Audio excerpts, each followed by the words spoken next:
She was going through the motions of her life. We're not exactly sure what those might have been, but we can venture some guesses. Quite possibly, she would have awoken early and begun to prepare a meal for herself, for her family, perhaps her extended family. Perhaps she would have tended to a small garden near the home that would provide some subsistence farming for her family.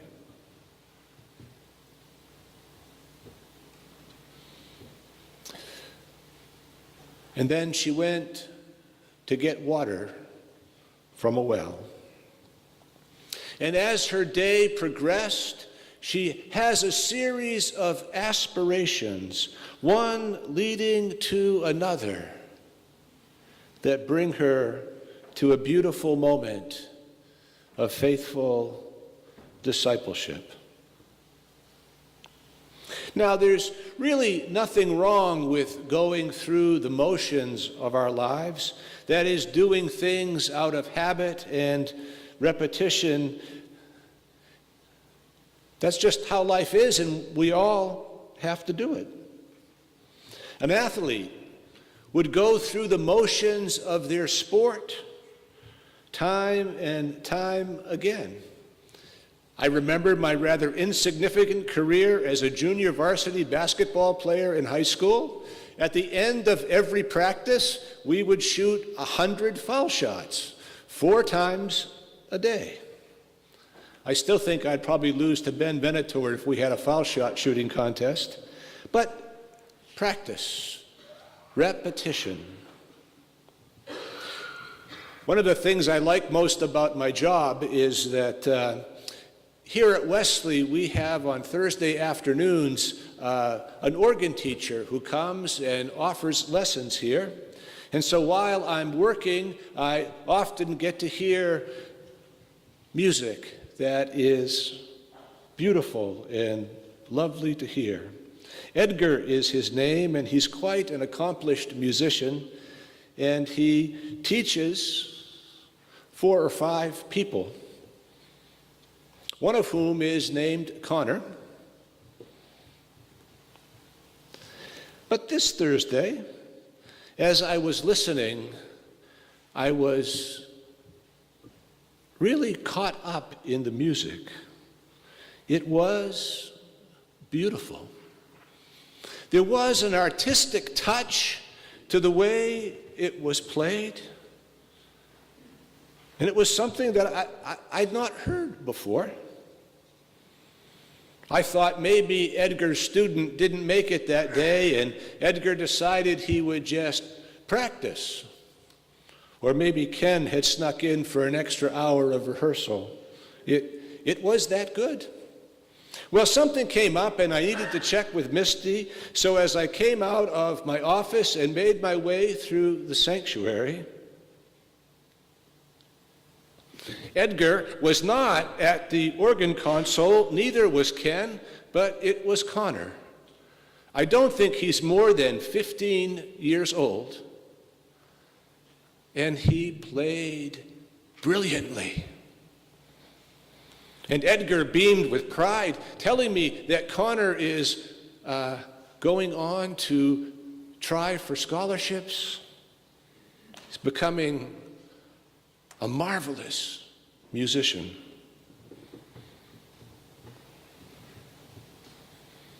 Practice.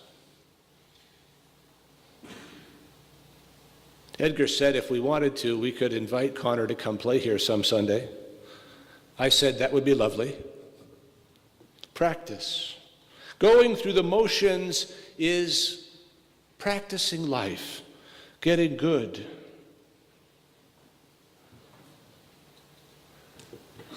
But every now and then, Every now and then, when we're going through the motions of life, when we're not really focused on what is around us, there is an interruption that is for the good. Now, I think there's something worthy to note of the woman at the well in the 4th chapter of John's Gospel. Whenever one preaches from the 4th chapter of John's Gospel, you can only read a portion of it because it's a very, very long and involved story. It has some 50 verses, and it would be very difficult to read all at once in the context of worship. But this woman goes to the well, and she goes all by herself.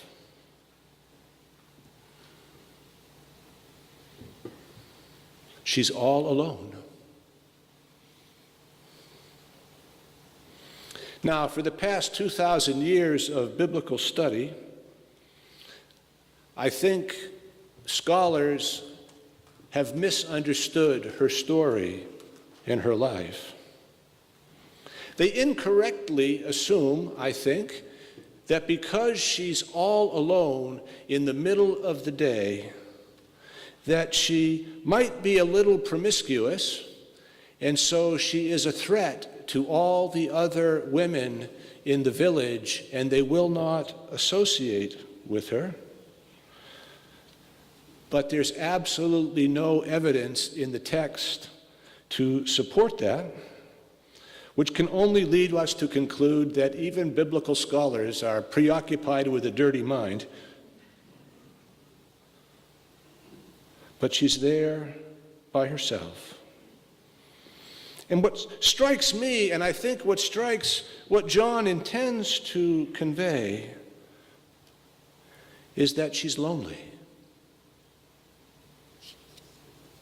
Goes there all by herself. And while I was imagining her being lonely, I came across a column in the New York Times that I enjoy reading regularly. It's from someone I usually refer to as my favorite Republican, but today I'll call him my second favorite Republican, excluding you present here, of course, David Brooks. And he writes about loneliness in this way. There's a mountain of evidence suggesting that the quality of our relationships has been in steady decline for decades. In the 1980s, 20% of Americans said they were often lonely. Now it's up to 40%. Depression rates have increased tenfold since 1960,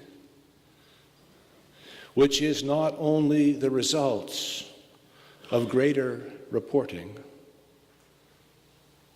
There has been a 30-year decline in Americans' satisfaction with peer-to-peer relationships at work.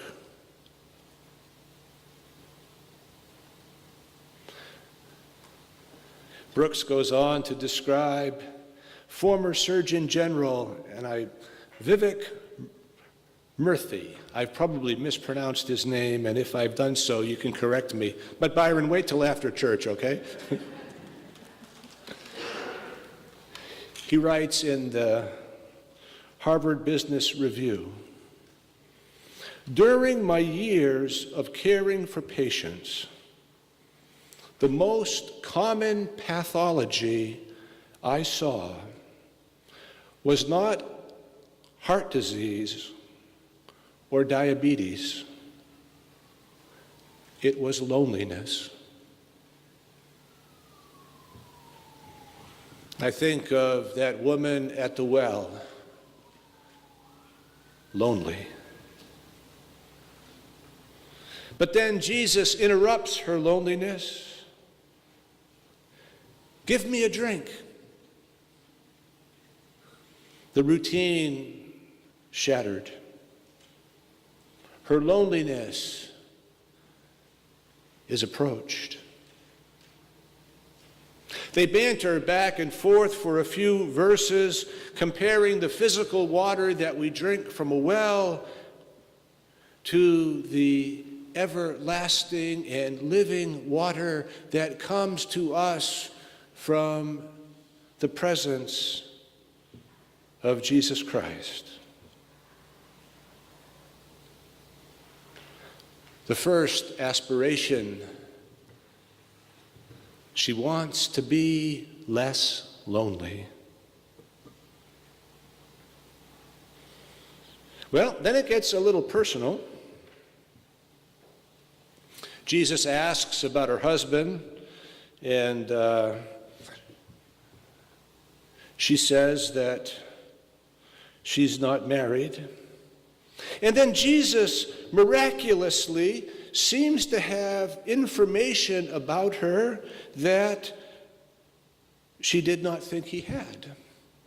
And this, remember, this is before Facebook.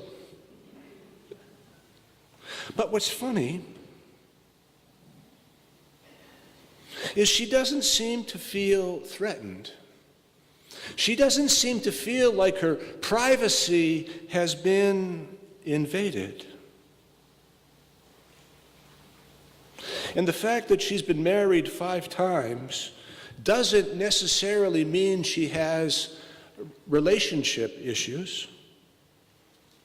Remember, she lives in a time when medical care is very primitive.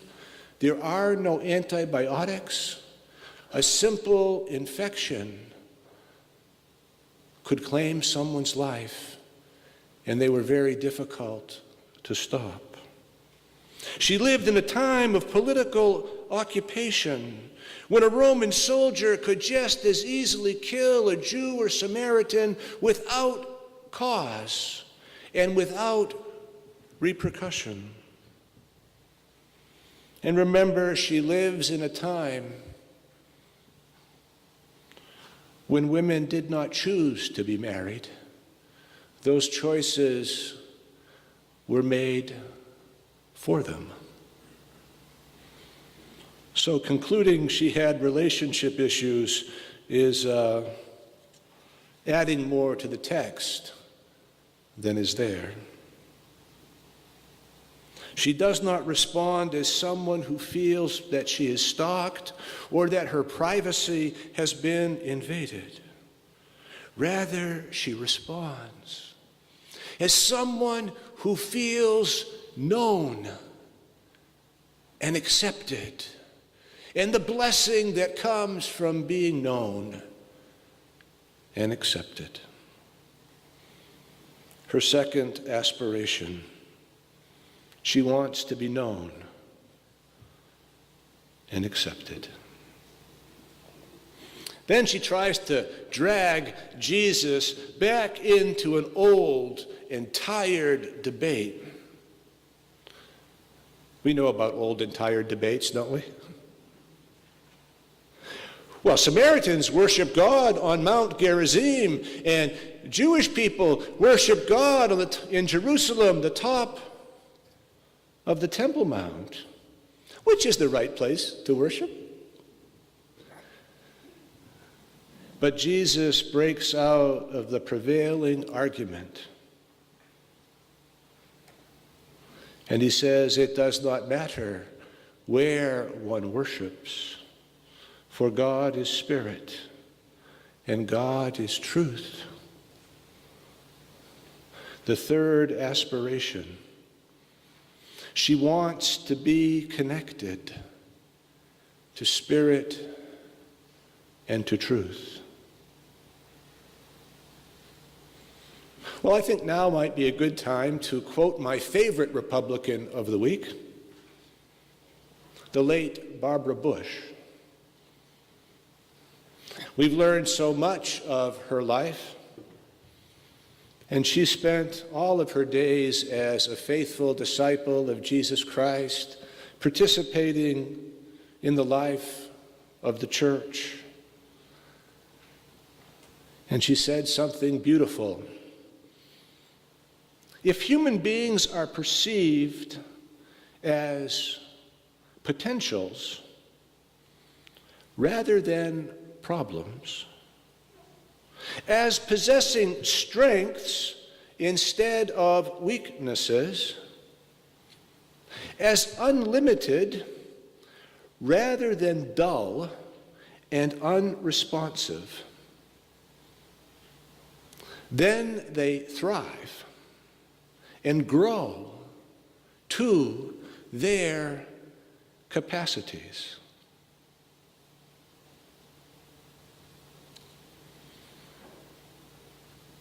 That beautiful phrase from Barbara Bush fits quite well with Jesus, for she did not see her as a problem, but as a potential. Now, there's a fourth aspiration for this beautiful human being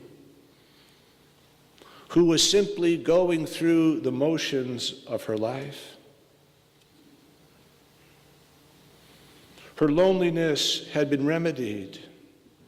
She's been known and accepted.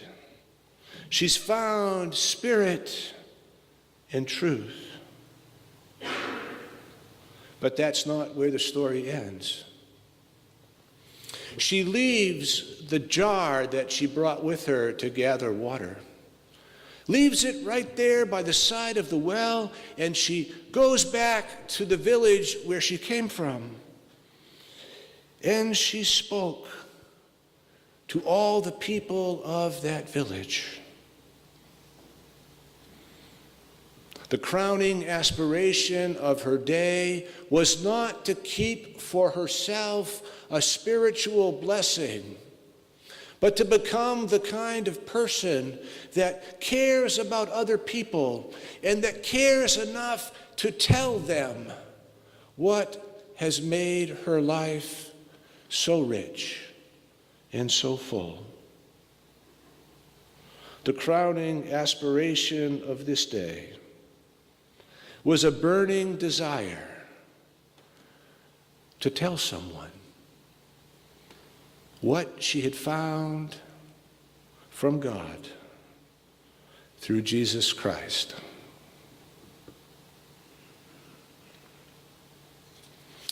Well, I'm going to conclude my sermon by mixing my metaphors. I hope you don't mind. Some time ago, I developed this thought about the life of the church and the meaning and the purpose of membership within the life of the church. Borrowing an old and relatively familiar phrase, why would you buy the cow when all the milk is free? After all, non-members and members alike are entitled to participate in all of the ministries and the programs of the church. Members and non-members alike are equally cared for in this community. Members and non-members alike matter. So what's the difference? Why would you make the commitment to become a member?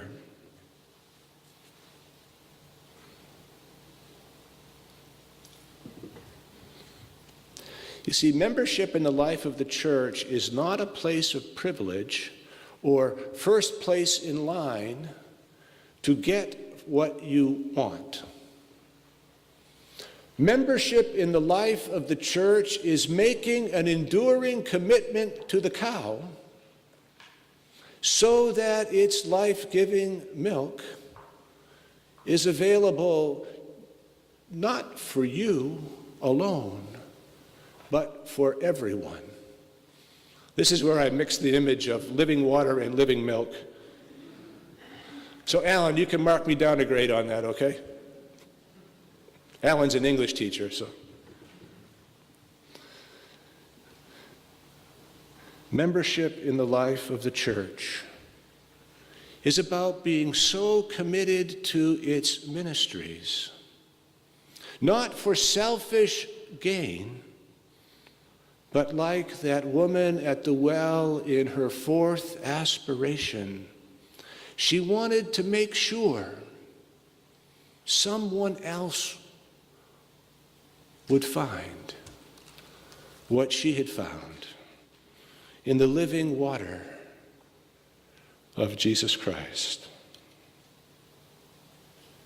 I certainly hope that our time here at Wesley Church makes us less lonely. I certainly hope and pray that each one of us feels known and accepted. I hope and I pray that each one of us will live our days conscious of spirit and of truth. And I hope and I pray that each one of us is filled with a desire to share with someone else all that we find in Jesus Christ. Amen. As a forgiven and forgiving people, let us offer our gifts to God.